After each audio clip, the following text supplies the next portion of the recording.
students, how are you all? I'm sure you all are doing really good. So children, let's begin with our next chapter, which is the making of regional cultures.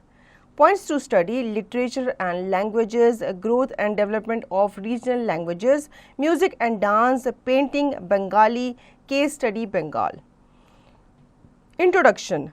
The medieval period is considered as an age of great cultural synthesis in India. During this period, a new phase of cultural development was initiated. The Turks and Mughals introduced fresh ideas and helped in giving rise to new features in the area of religions, philosophy and ideas, language and literature, style of architecture and use of buildings materials, painting and fine arts, and music and performing arts. India already had a very rich cultural tradition in all the spheres. The synthesis between different cultures gave birth to new philosophical and religious traditions, idea forms and styles in almost all spheres of culture. In this lesson, you would be introduced to these new cultural developments in some important spheres. तो बच्चों, मिडावल period जो है वो consider किया जाता है as a age of great cultural synthesise in India. इस period में न्यू फेज जो था कल्चरल डेवलपमेंट का वो इनिशिएट किया गया था. जो तुर्क्स थे, जो मुगल्स थे, उन्होंने फ्रेश आइडियाज़ को इंट्रोड्यूस किया था, साथ ही साथ न्यू फीचर्स को राइज देने में भी हेल्प की थी. इनके through philosophy, ideas, language, literature, style of architecture में काफ़ी बदलाव जो है वो देखने को हमें मिलते हैं. Literature and languages. Sanskrit literature. The medieval period witnessed the growth of a rich corpus of literature that accompanied the development of a new language. The conventional view among historians was that the patronage of the Sanskrit language had declined because the establishment of the Delhi Sultanate led to the patronage of Persian. But this period witnessed the growth of a rich corpus of Sanskrit literature. This period is marked with composition of poetical works called the Kavya, poetical narrative, and the texts that codified laws called the Dharma Shastra. During the first half of the medieval period, Sanskrit received patronage from the numerous smaller political establishments in central and south India. In western India, Hemchandra Suri was an important Jain scholar who composed works in Sanskrit, as was Chaitanya. There were also many dramas written during this period. A new style of writing called the Champu also emerged during this period. It was a form that mixed both prose and poetry. Among the Sanskrit works that were written with the patronage of the Rajput kings were their family histories like the Prithviraj Vijaya and the Hamira Mahakavya. Among the historical poems of period was the Raja Vinoda, that was a biography of Sultan Mahmud Baghera of Gujarat written by his court poets Uday Raja. Another important work was Kalham's Rajat Tarangini, which presented a history of kings of Kashmir. It was written in the 12th century AD. The second Raja Tarangini was written by John Raja, who wrote the history of the kings of Kashmir from Jayasena to Sultan Zainuddin Abuddin. And the third was written by Sriwara, who wrote the history of region till 1486. Apart from these, there were the Prabhadas, which were semi-historical texts written during the period. अब बच्चों, हम जान लेते हैं कि Sanskrit literature का उस time पे क्या महत्व हुआ करता था. मेडावल पीरियड जो था उसने काफ़ी ग्रोथ देखी थी. रिच कॉर्पस ऑफ लिटरेचर जो कि अकम्पनीड की गई थी by the development of new languages.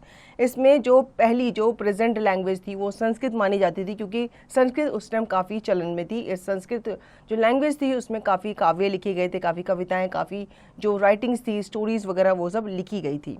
ठीक है. अब इन जो पोलिटिकल नैरेटिव्स को एक साथ कॉडिफाइड किया जाता था, इस कॉडिफाइड लॉ को धर्मशास्त्र कहा जाता था. और first half of medieval period में संस्कृत जो थी उसने काफ़ी पैट्रोनेज जो थी वो रिसीव कर दी थी. जो न्यू स्टाइल था राइटिंग का उसे चंपू कहा जाता था इस टाइम पे, जिसमें इस पीरियड के बारे में बताया जाता था, डिस्क्राइब किया जाता था. और इसमें आपके प्रोज एंड पोइट्री दोनों ही जो फॉर्म्स थी वो इंक्लूड की जाती थी. संस्कृत के अंदर आपके काफ़ी सारे काव्य लिखे जाते थे, काफ़ी सारे पैट्रोनेज जो राजाओं के बारे में बताते थे, राजपूत राजाओं के बारे में बताते थे, वो इस भाषा में उस टाइम पे लिखे जाते थे। After the 15th century, the patronage of Sanskrit language was maintained in the southern court of the ruler of Vijayanagar, Nayakas of Tanjore and the chief of Travancore and Cochin. The various genres of Sanskrit literature like Mahakavya, Shlesh Kavya, Champu Kavya, Natakas and the historical Kavyas continued. Among the important writers of this period were Govinda Dikshika, Sahita Sudha and Sangeet Sudhan Nidhi being among his important work.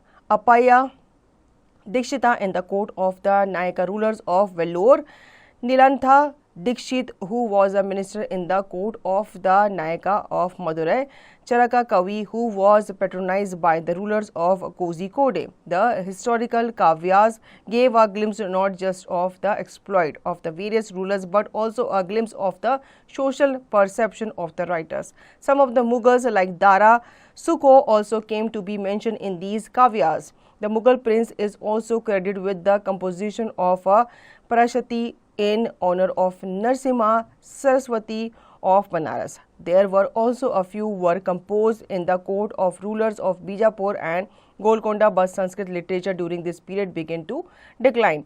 अब काफ़ी सारे काव्य वगैरह 15th century के आसपास संस्कृत में ही लिखे जाते थे और मेंशन किए जाते थे। इवन जो राजा वगैरह होते थे वहाँ पे जो कम्युनिकेशन की लैंग्वेज हुआ करती थी वो भी संस्कृत हुआ करती थी। लेकिन धीरे धीरे ऐसा कहा जाता है कि बाद में जो संस्कृत लैंग्वेज है वो धीरे धीरे डिक्लाइन होने लग गई थी। Persian literature. With the establishment of the Delhi Sultanate, a new language and literary style was introduced into the subcontinent. The development of Persian literature in subcontinent entered a new era in the writing of Amir Khusrau.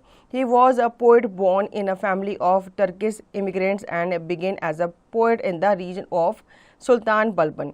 He was a disciple of Nizamuddin Aulia and was patronized in the courts of Jalaluddin Khilji. Jalaluddin Khilji and Ghiyasuddin Tughlaq. He is said to have composed 99 works on different themes and numerous verses of poetry. His poetry was written in the different forms of lyric, ode, epic and elegy. His writing style represents the first instance of Persian style being composed in the Indian context. This came to be known as the Sabak-e-Hindi, the Indian style. Among the important works composed by him are Mutla-ur-Anwar, Shihir Khusrau, Laila Majnun and Aine Sikandari. These works were dedicated to Alauddin Khilji. Among his 5 divans, ghazals are Taufat-uz Shigar, Bakia, Nakia and Niyaut-ul-Kamal. He also wrote Masnavi's narrative poems which have been of great historical and literary values.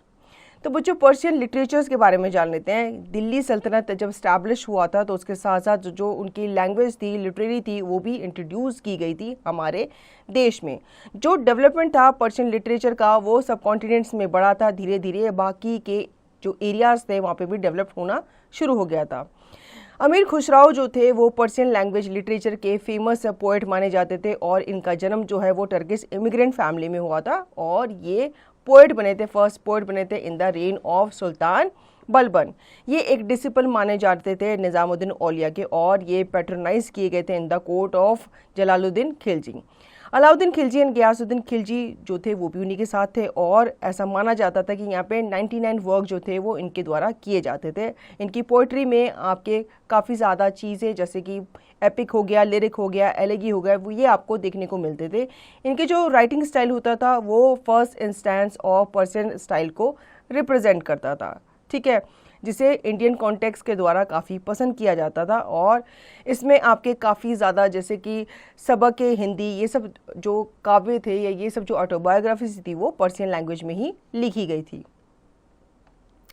Among these are Qiran us Sadain Miftah ul Futuh dealing with the military success of Jalaluddin Khilji, Tughlaq Nama describing Ghiyasuddin Tughlaq's rise to power and the Khazane-ul-Futuh, giving an account of Alauddin Khilji's conquest of the south. Among the other important Persian poets was Sheikh Nazmuddin Hasan, who was also one of the poets in the court. Alauddin Khilji, his ghazals earned him the title Said of Hindustan. The court chronicles were an important features of the literature during the period of the Delhi Sultanate. Some important these were the Tabaqat-e-Nasiri by Minaz-ur-Siraz, Futuh-us Sultani by Isami, and the Futuhat-e Firoz Shahi by Firzu Shah Tughlaq. Ziauddin Barni made the most important contribution to Persian literature during this period.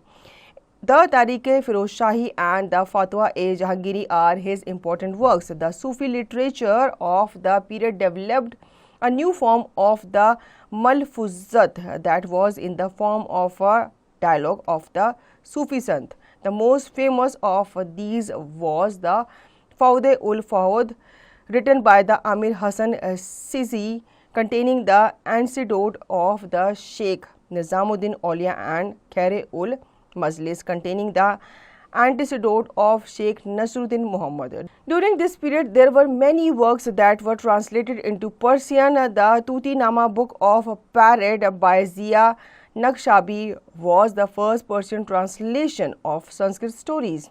The Mahabharata and the Rajtarangini were also translated into Persian during this period. The number of translations of Sanskrit works into Persian grew during the reign of Firuz Tughlaq and Sikandar Lodi. Like that of the Sultanate, Persian also continued as the official language of the Mughal courts. The Mughal rulers and princes also maintained a tradition of writing. The first Mughal emperor Babur, himself a literary figure, wrote his memoirs in Turkish, which was subsequently translated into Persian by Abdur Rahim Khan Khanan. Humayun composed a Persian diwan. Prince Dara Sukho wrote a biographical account of the Sufi Sant Mian Mir and his disciples in the Sakinatul Aulia. He also wrote the Majmu'ul Bahrain, mingling of two oceans.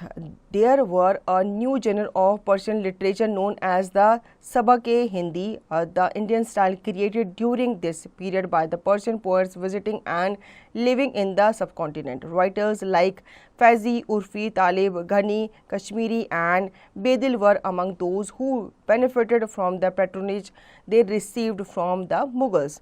Among the important works of Faizi was Tabashir al-Shab. He also authored many translations of Hindu religious books. Abdur Rahim Khan Khana, a talented scholar and poet, lived during the reign of Akbar and Jahangir. Akbar patronized great scholars, historian Abdul Fazl. He is said to have maintained a library of more than 4,000 books. He known for the patronage he extended to many writers of the period. The poets Ali Quli Salim and Abu Talib Kalim were important poets during the reign of Shahjahan. The latter is said to have authored the Parsha-nama. Persian literature in the south received patronage from the Adil Shahi rulers of Bijapur. Here, Malik Qumi and Mullah Zuhuri were regarded as important Persian poets. The Qutub Shahis of Golconda patronized poets like Muhammad Hussain Tabrizi. The development of Persian literature in the Mughal court played an important role and influenced the development and growth of regional literature. Languages like Punjabi, Pushtu, Sindhi and Kashmiri were strongly influenced by Persian. तो बच्चों, जब Persian language हमारे country में आई थी तो काफ़ी सारे जो संस्कृत लिटरेचर थे वो पर्शियन लैंग्वेज में कन्वर्ट होने लगे थे. जैसे कि महाभारत वगैरह है, राजतरंगिणी है, इन्हें ट्रांसलेट किया गया था पर्शियंस के द्वारा पर्शियन लैंग्वेज में. नंबर ऑफ ट्रांसलेशन जो था संस्कृत वर्क का वो अब पर्शियन लैंग्वेज में होने लगा था. जितने भी लिटरेचर वगैरह हुआ करती थी, काव्य वगैरह हुआ करते थे, वो अब पर्शियन में लिखे जाने लगे थे. इवन जो उस टाइम के राजा हुआ करते थे वो भी अपनी जो ऑटोबायोग्राफीज हुआ करती थी वो भी पर्शियन लैंग्वेज में ही लिखवाया करते थे. Growth and development of regional languages. The growth of regional languages like Hindi, Bengali, Assamese, Odia, Marathi, and Gujarati during medieval period was an important development. These languages can be traced to the 7th and 8th century when they seem to have broken away from their Prakrit base. In the south, Malayalam emerged as an independent language in the 14th century. The growth of these regional languages coincided with a growing regional settlement and the emergence of regional polities. These resulted in the decline of Sanskrit that was being replaced by Persian and some of these regional languages as a medium through which the administrative machinery functioned. The rise of Bhakti movement and its propagation using these language also enabled the growth of and development of these languages. तो बच्चों Sanskrit language जब decline होने लगी तो जो regional languages थी उनका उभार आने लगा, वो धीरे धीरे ग्रोथ में आने लगे। जैसे कि गुजराती थी, मराठी, ओडिया, असामीज़, बंगाली, हिंदी, ये धीरे धीरे लोगों द्वारा जाने पहचाने लगी और लोग इसका यूज़ करने लगे थे। ठीक है, इवन जो सूफी आंदोलन हुआ था, जो भक्ति आंदोलन हुआ था, उसके बाद काफ़ी सारी लैंग्वेज में काव्य वगैरह लिखे जाने लगे थे और संस्कृत जो थी वो धीरे धीरे डिक्लाइन होने लगी थी। Music and dance. The music and dance of the India developed a very rich variety on the foundation laid in the ancient times. The earliest traditions of Indian music can be traced back to the Vedas, which prescribed the pitch and accent for the chanting of Vedic hymns. The music of Vedic chants survives to this day. The earliest known composition of Indian music, dance and drama is as old as 2nd century BC. This is Bharata's Natya Sastra. Much of musical terminology used till today is derived from Bharata's treatise. तो बच्चों music and dance में भी काफ़ी improvement जो थी उस time देखने को मिली थी। म्यूज़िक एंड डांस जो था इंडिया का वो काफ़ी डेवलप हुआ था और काफ़ी वैरायटी, काफ़ी फाउंडेशन वगैरह जो थी वो एंशिएंट टाइम से ही लेड हो गई थी। अर्लीस्ट ट्रेडिशन जो माना जाता था इंडिया का वो उसका म्यूज़िक माना जाता था और वो ट्रेस हुआ था वेदोस के ही थ्रू, जो वेदास हुआ करते थे उनके थ्रू ही वो ट्रेस हुआ था। ठीक है, तो म्यूज़िक था ऑफ वैदिक चांट वो आज तक सर्वाइव करता है और जो अर्लीस्ट नोन कंपोजिशन था इंडियन म्यूज़िक का, डांस एंड ड्रामा का, वो ओल्ड माना जाता था 2nd century BC के आसपास। ठीक है, over the 1000 years later another major work composed was Matanga's Bridedesi. Indian music, both vocal and instrumental, developed with 7 basic notes and 5 others. Besides providing patronage to the musician, many rulers themselves were accomplished musicians. Music also associated with the worship of gods and goddesses, and in its perfection it received the same devotion as worship.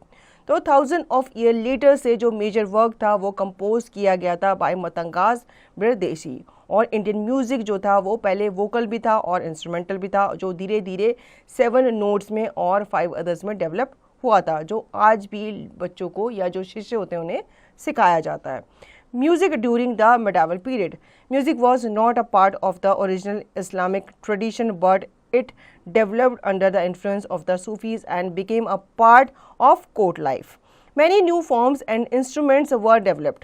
Amir Khusrau also invented some of the musical instruments. He was the originator in India of early form of popular musical style known as Qawwali Khayal. One of the most important form of Indian classical music is also believed to be his contribution. Baz Bahadur and his queen Rupamati in the 16th century were accomplished musicians. अब music कैसा था medieval period में? Music जो था वो original Islamic tradition का part नहीं था, लेकिन धीरे धीरे इसने सूफीज़ को इन्फ्लुएंस किया और इससे ये कोर्ट लाइफ का भी क्या बन गया था, पार्ट बन गया था। काफ़ी न्यू फॉर्म्स जो थी इंस्ट्रूमेंट की वो भी डेवलप की गई थी। आमिर खुसराव जो थे उन्होंने कुछ म्यूज़िकल इंस्ट्रूमेंट का इन्वेंट भी किया था और इसमें उन्होंने कुछ म्यूज़िक जैसे कि कव्वाली ख्याल इसको भी इंट्रोड्यूस किया था। Classical music. The growth of Indian classical music has been a major force of India's cultural unity. Most of the word and theme of Indian classical music have been derived from Hindu mythology, but some of the greatest masters of this music have been Muslims. The Kitab-e-Nawras, a collection of songs in praise of Hindu entities and Muslim saint, was written by 17th century ruler Ibrahim Adil Shah II. Both in vocal and instrumental music, two main classical styles have evolved, Hindustani and Carnatic. These two styles have many in common and each has a variety of forms. Beside the classical music, Indian people have developed rich tradition of folk dances. तो classical music के बारे में जान लेते हैं. जो Indian classical music था उसकी ग्रोथ जो थी वो मेजर फोर्स माना जाता था इंडियन कल्चर यूनिटी के लिए. काफ़ी सारे वर्ड्स एंड थीम्स जो हैं वो क्लासिकल म्यूज़िक में डिराइव हुई है फ्रॉम द हिंदू माइथोलॉजी. ठीक है, किताब नवरस में जो कलेक्शन माना जाता है सॉन्ग्स का जो कि Hindu deities and Muslim saints को प्रेज करता है, वो लिखा गया था 17वीं सेंचुरी में. किसके द्वारा? रूलर इब्राहिम आदिल शाह सेकंड के द्वारा. इसमें आपके वोकल एंड इंस्ट्रूमेंटल म्यूजिक को यूज़ किया है, साथ ही साथ उसमें क्लासिकल स्टाइल जो मेन क्लासिकल स्टाइल है दो उसको भी इसमें यूज़ किया गया है. Dance. Indian dance has also developed a rich classical tradition. It has become the medium of expression of emotions, of telling a story and of drama. The story of Indian dance can be seen in the temple sculpture of ancient and medieval times. Some style of classical dance are Kathakali, Kuchipudi, Bharatanatyam, Kathak and Manipuri. These styles have developed over a long period of time. Every region and area in the country has also developed rich traditions of folk dances. Both these art forms have been inspired by life and in turn have enriched life. Also witnessed the flowering of portrait and miniature paintings. However, what is amazing is that some of these painters try to paint the classical ragas, thereby giving a form and color to such abstract conception as music. Seasons or Brahmarsa paintings were similarly given artistic form. Can you ever estimate the creativity of these artists? Now, where else in the world except perhaps in China, artists have tried to paint music or seasons? Akbar, Jahangir and Shahjahan continue to give patronage to these artists and as a result the Mughal school of painting continued to flourish. Akbar, as a liberal ruler, extended his patronage to painting. He also employed a large number of Hindu painters like Dashwant and Basavan Lal. Consequently, there was a fusion of Persian and Indian style of painting during his period. The European influence on Indian painting too was noticed. तो बच्चों जान लेते हैं paintings के बारे में. उस ज़माने की पेंटिंग्स जो थी वो हमें मंदिरों में जो कार्विंग की होती है डांसिंग लेडीज़ की या जो डीटीज़ हुआ करते थे, गॉड हुआ करते थे, वो हमें देखने को मिलती है. इवन एंशियंट टाइम पे गुफाओं में, पत्थरों पे, चट्टानों पे लोग जो थे वो पेंटिंग्स वगैरह बनाते थे. अब पेंटिंग्स हर तरह की होती थी, इसमें एनिमल्स वगैरह भी इंक्लूड होते थे, ह्यूमंस भी इंक्लूड होते थे. इवन जो आपके कल्चर वगैरह वो जो दिखाते थे, जो वो काम वगैरह करते थे जैसे खेती वगैरह करना, तो ये सब भी वो उसमें मैंशन किया करते थे. इवन जो मुगल्स हुआ करते थे वो भी पेंटिंग वगैरह के शौकीन हुआ करते थे और उनके राज दरबार में अलग अलग पेंटर्स हुआ करते थे जो उनके लिए पेंटिंग्स वगैरह बनाया करते थे. The Mughal school of painting reached its zenith under Jahangir, who was a famous painter. His court was adorned with famous painters like Ustad and Abdul Hasan. Mansur was famous for his miniature paintings. However, Aurangzeb, due to his orthodox views and political preoccupations, stopped patronizing music and painting. Like their masters, some princes also extended patronage to painters. Thus, beside the Mughal school, the Rajput and the Pahari school of painting also received encouragement. Even the upper classes in the society started patronizing painters. As a result, the Havelis, big mansions of the rich and temples, were profusely embellished. These Havelis in Rajasthan attract a large number of tourists even today. You can visit these Havelis if you find an opportunity to visit Rajasthan. तो बच्चों Mughal school of painting जो था वो उसके जिनीत पे था under Jahangir, क्योंकि वो एक फेमस पेंटर था और वो खुद अपने जो राजसभा होती थी या जो दरबार होता था उसमें काफ़ी सारे पेंटर्स को उसने अपॉइंट कर रखा था. इवन जो राजपूत थे वो भी पेंटिंग वगैरह के शौकीन थे. राजस्थान भी जब भी आप जाओ तो वहाँ पे आपको काफ़ी सारे ऐसे महल दिख जाएंगे जिसमें आपको पेंटिंग्स वगैरह जो है वो कार्व की हुई नज़र आ जाएगी.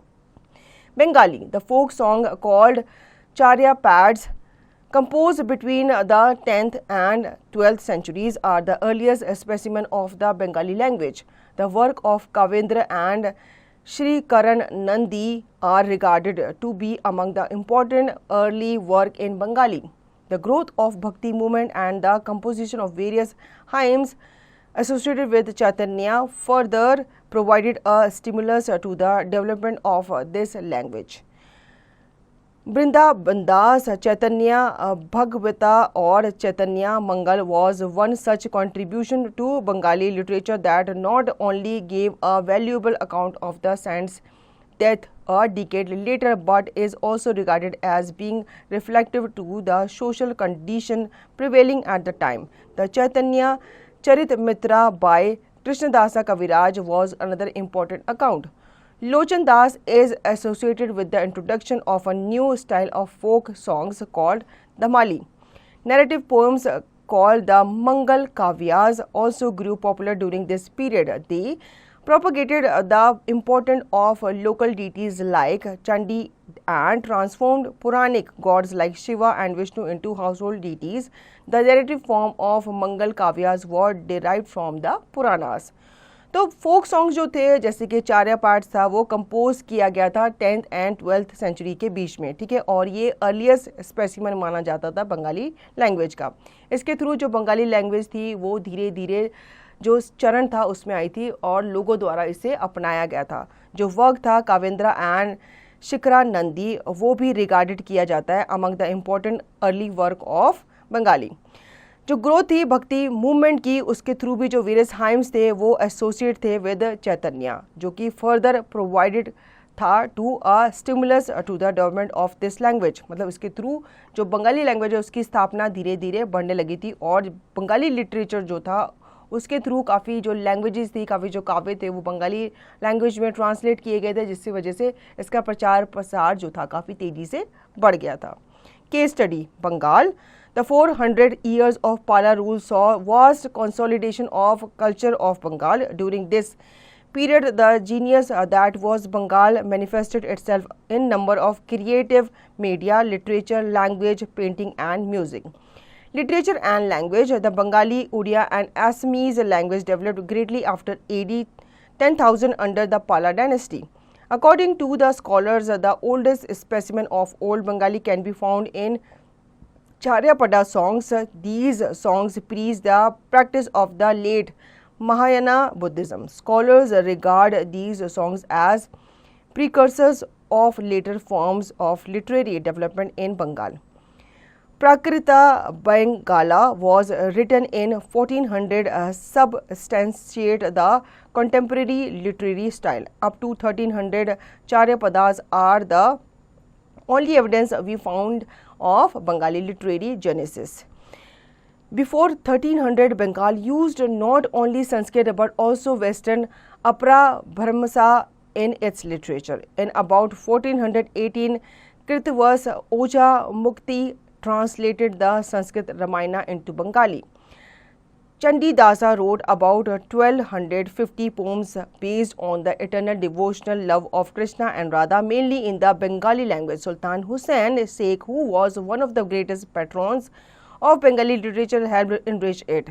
Shri Chaitanya, who led the Bhakti movement in Bengal, contributed extensively to Sanskrit and Bengali literature. His influence on the language, literature and culture of Bengal is unsurpassed. Various biographies of Chaitanya were written both in Sanskrit and Bengali. Chaitanya Bhagavad by Vrindavan Das, Chaitanya Charitamrita by Krishnadas Kaviraj and Chaitanya Mangal by Jayananda are well known. Along with biographies, many lyrical poets composed songs based on the Vaishnav tenets and love of Radha and Krishna. The whole country was tremendously influenced by the literary spirit of Bengal. Case study कर लेते हैं बच्चों बंगाल के बारे में. 400 years ago जो पालास थे वो बंगाल में रूल किया करते थे और इस पीरियड में जो जीनियस थे बंगाल के उन्होंने इसे काफ़ी क्रिएटिव बनाया था. Literature, language, painting and music के जो पार्ट हुआ करते थे उसमें. सबसे पहले बात कर लेते हैं लिटरेचर एंड लैंग्वेज के बारे में. जो बंगाली, ओडिया एंड असमी लैंग्वेज है वो धीरे धीरे डेवलप हुई थी 10,000 AD के आसपास और ये हुई थी अंडर पाला डायनेस्टी. इनमें जो स्कॉलर्स हुआ करते थे वो ओल्डेस्ट स्पेसिमन माने जाते थे ओल्ड बंगाली के, जो कि ईजिली आपके चारे पर्दा सॉन्ग्स में देखने को मिल जाते हैं। ये जो सॉन्ग्स हैं ये प्रीच करते हैं, प्रचार प्रसार करते हैं the practice of the Mahayana Buddhism. Scholar जो थे वो रिगार्ड करते थे दीज सॉन्ग्स को as precursor of later form of literary development, जो कि बंगाल में था। ठीक है, धीरे धीरे बंगाली जो भाषा थी उसका प्रचार प्रसार जो था बढ़ने लगा था और काफ़ी जो बायोग्राफीज थी वो इस लैंग्वेज में लिखी जाने लगी। इवन जो राधा कृष्णा का जो लव था, जो उनके सॉन्ग्स वगैरह थे, वो भी बंगाली लैंग्वेज में ही लिखे जाने लगे थे। Painting, the earliest evidence of Bengal art is available from 2 dozen palm leaf manuscript pertaining to the reign of Pala, Varnas and Chandras. The manuscript of the Prajna Paramita, Sadhana Mala, Pancharaksha and Karan Davyuha are illustrated with miniature of Buddhist deities, stupas, places of pilgrim, etc. Their style is based on the late Gupta period. The art of painting in Bengal reached an impressive, unprecedented height under the 2 Pala kings, Dharmpala and Devpala. The Delhi Sultans were averse to the art of painting and their rule was an unproductive era in Bengal art. However, the Mughal emperors were great patrons of art and Bengal art was patronized by Mughal governor who resided in Bengal. During the rule of Delhi Sultans, an influence of Persian art was sensed and thus was born a new style called the Persian Rajput style. तो वो जो paintings जो थी वो उस time पे walls वगैरह में देखने को मिलती थी और उनके जितनी पेंटिंग्स वगैरह हुआ करती थी वो हमें उनकी झलकियों के बारे में बताती है, जो रूल किया करते थे। जैसे कि बंगाल के राजा जो पाला वगैरह हुआ करते थे उनके रूल्स के बारे में, उनके जो राज्य हुआ करता था उन किस तरह से उसे हासिल किया करते थे, किस तरह से वो पेंटिंग्स वगैरह बनाया करते थे, वो उनकी झलक हमें देखने को मिलती है। इवन जब पर्शियन आर्ट इंट्रोड्यूस हुई थी इंडिया में तो उनकी कुछ झलक भी हमें उन राजाओं की कुछ कृतियों में या कुछ पेंटिंग्स में हमें देखने को मिलती है। Music, nothing much is known about the growth of music during this era in a noted Bengali treatise Sangeet Ratnakara we get a glimpse of the Charya song. Sangeet Ratnakara was written by Sharangdev who lived in the 13th century. Jayadev modeled his song on the love of Radha and Krishna in his exemplary work Geet Govinda, which is regarded as the forerunner of the musical form known as Drupad. The Charya and Geet Govinda provided the foundation on which evolved Bengal's treasury of musical jewels. Further borrow Chandidas book of songs, the Shri Krishna Kirtan gave a regional favor to the Bangala music. With the passage of time, music and art in Bengal achieved an undaunted spirit and reached an unprecedented height with the amalgamation of the Vaishnav and the Hindustani traditions. This has been regarded as the greatest contribution to the realm of Indian musical culture. तो बच्चों music के form में भी जो उस time का era था वो काफ़ी प्रचलित था और ये माना जाता है कि म्यूज़िक में काफ़ी ग्रोथ जो थी वो इस एरा में देखने के लिए मिली थी। इसमें जो बंगाली ट्रीटीज़ थी उसमें काफ़ी संगीतकार जो थे उन्होंने काफ़ी संगीत जो है वो भगवानों पे, जैसे राधा कृष्णा हैं उनके लव के बारे में उन्होंने काफ़ी सॉन्ग्स लिखे हैं, काफ़ी उन्होंने पोम वगैरह लिखी है और ये सब उन्होंने बंगाली में ही लिखी है। Keywords: culture synthesize, combination of elements of culture or culture beliefs. Peer, a person considered as a spiritual guide. Animism, attribution of living soul to plants, inanimate object and natural phenomena.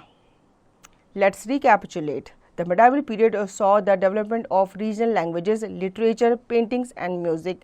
Another important development during the medieval period was the growth of vernacular literature. The growth in regional languages like Bengali, Gujarati, Marathi and Telugu was a very significant development. The synthesis of the medieval period is best seen in the development of new architectural style. So children, I hope you understood the chapter very well. Now you can revise the chapter and practice the given exercise by yourself.